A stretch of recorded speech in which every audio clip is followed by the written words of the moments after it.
Greetings, my geeks, nerds, gamers, and lanners. It is I, your host, Mr. G63, and I want to welcome you to Enticement Gaming. So, I am going to be going through a slight little playthrough of Elteria.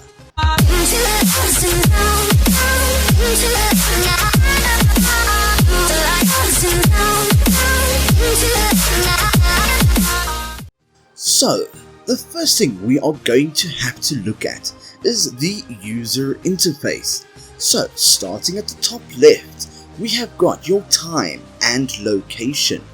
Now, different creatures spawn at different times of the day, so this is a good way to make sure that you don't end up fighting mooncats or scary skeletons when you don't want to. They are found at night and are pretty tough characters to fight against as a new player.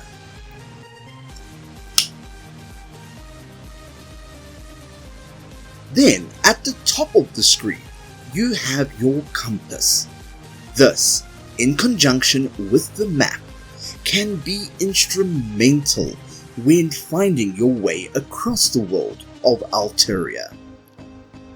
On the top left corner is your current objectives. On the bottom right corner is your game tools. Now, tab allows you to use your cursor. Hit the enter key to chat to other players. M gives you an overhead view of the map of Elteria. The U button takes you to the star shop where you can buy cosmetic items for your player. C opens up your character stat sheets, and I shows you your inventory. Hit the O to open the options for the game. Now, last but not least, in the bottom center of your HUD, you will find your character life and energy meters, as well as your hotkeys. Now, this will change according to your character's calling, and if you are in mining and crafting mode, or if you are in your territory where you can build your home. So let's start your adventure.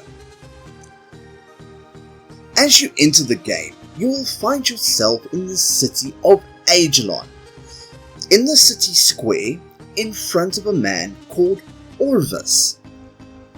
After a long discussion regarding clouds and a very watered down explanation of the history of Elteria, he will introduce you to your first objective, the callings. Now, the callings is an in-game mechanic. Now, I believe that the idea is that in a player versus player setting, you have a four-way, currently, rock, paper, scissor balance, with each character type or calling having strengths and weaknesses that complement each other. Another way of looking at it is that as a co-op game, you have a team that balances each other's weaknesses. So, let us have a look at the options you have. From left to right, you have the following. The fighter. Now, the fighter relies on speed and melee attacks. Your starting abilities is the quick attack, dash, and the tectonic fault. Secondly, we have the summoner. While not heavy on melee attacks, the summoner uses indirect attacks by summoning mushrooms and tentacles. The summoner sets up traps to kill off enemies with poison. Next, there is the architect.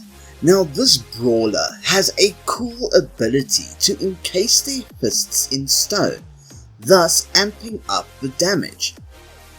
Another cool feature is that they can create platforms. These are great for when you need a little bit of help getting over a gap, or if you need to put something between you and a creature that would like to introduce you to a dirt nap. Lastly, for now, is the Demolisher. This guy is a real arsonist with a fire ability that creates a stacking effect and has also got personal fire armor. This is really one guy you would like to have in your team. So, once you have chosen your first calling, go chat to Orvis and he will tell you to talk to the king bee. In saying that, yep, the king is a bee. So, turn around and head into the castle behind you. The king will also give you a welcome and your next mission to talk to Gaster. Once you have approached Gaster, he will warn you about traveling at night and how he came to be a talking skeleton. He will also inform you that for further information, you will need to chat to Tricky. So, continue along the northwest path to Tricky. As you climb the bridge, you will find Tricky on your left hand side, and he will explain how to use portals and give you your next task, which will be to talk to Taluna.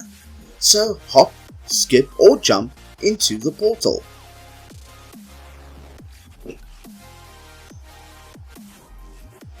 After a quick load, you are on the outskirts of Felderin. So, now that we are here, we have nothing else to do except go and save our game for the first time. So as we follow the waypoint, we will find a massive crystal floating in the center of Felderin. This is the Elteria heart. This is the save mechanic of the game. So if you approach the crystal, you will have the option to save here. Every time that you accidentally fall off an island or die from trying to take up the same space as one of the adorable creatures, you will have the choice of respawning at the last Elteria heart that you activated, or at your home. Now we will go into more details regarding that later. So, you have saved your progress, and now we need to chat to the beautiful Taluna. So, while you are chatting to her, you find that there is a little bit of bad blood between Taluna and Tricky. You inform her of your assignment from Gaster, and she will let you know that not much is going on, and introduces you to her favorite pastime, cloud walking. So, now we head off to the nearest cloud to do just that.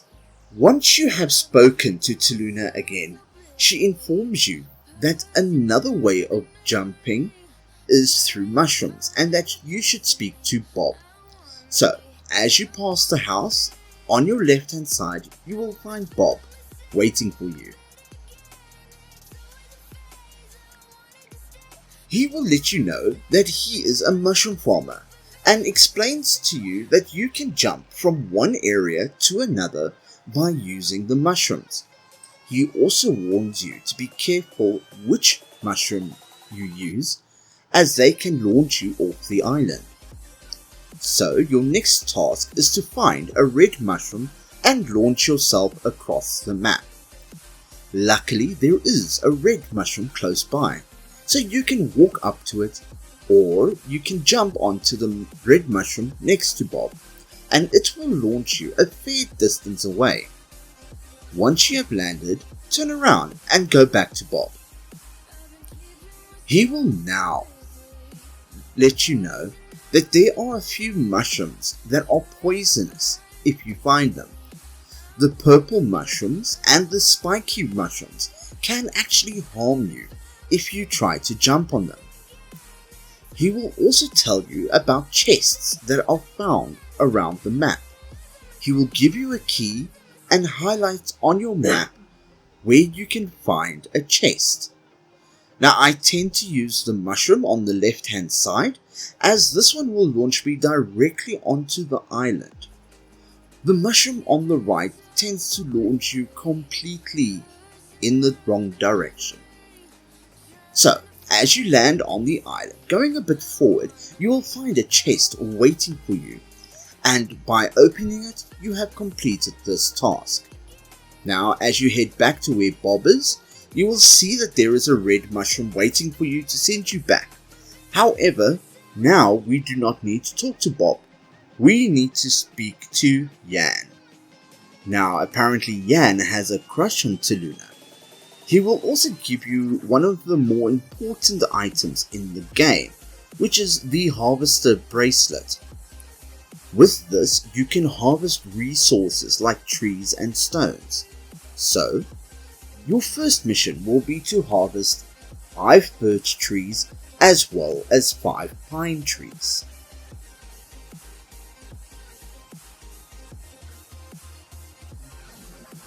Once you have done this, he will then instruct you to harvest 3 stone deposits as well as 5 iron ore deposits.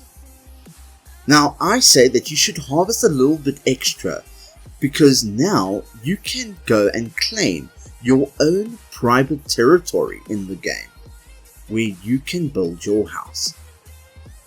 So I'm going to stop the walkthrough here, as we have 2 options. A, we need to go and find you a territory and build your first house. Or B, we can continue with the adventure and harvest resources. So thanks for watching this video. Please go and watch the review of this game. Like and subscribe for the full playthrough. I will be attempting to upload once a week, so hit that notification button. If you know of a game that you would like to give the G63 treatment to, or if you want to see more of a game that I have already reviewed, leave a comment below. But for now, shup shup millipop, stay lacquered, and see you on the refresh.